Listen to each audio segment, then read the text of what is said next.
what I found as a second point quite interesting is that I came to know that there were several Armenian families living in nowadays Armenia, which are still fluent in Turkish in spite of their expel from Anatolia during the Armenian genocide in 1915, roughly 100 years ago. Next year we're going to have the anniversary.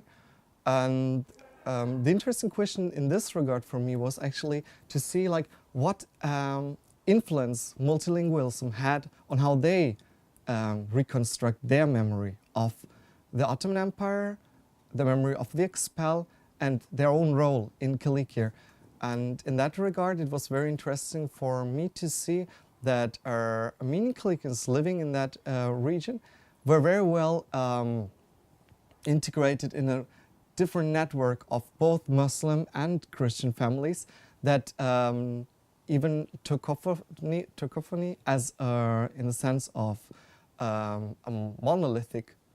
Turkish monolingualism was quite widespread, in particular outside the Armenian religious center of Kozansis. So the family which was subject to my research, of course, had different ties, different ramifications in different parts of the region. And what was very interesting to see is that while the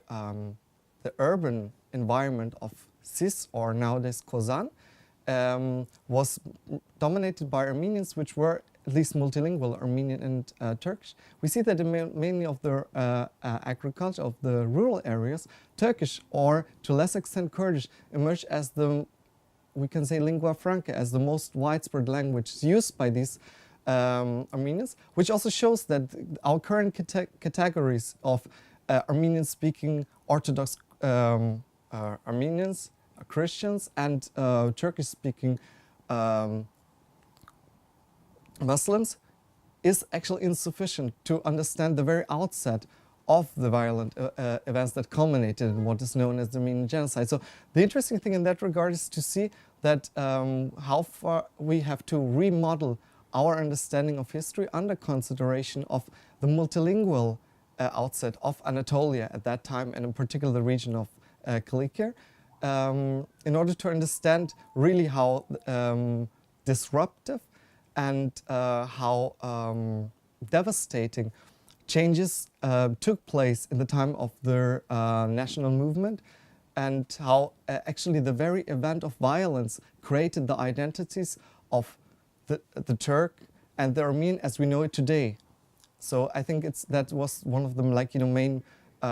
focal point in my work, to see how violence creates the national identities we are now facing.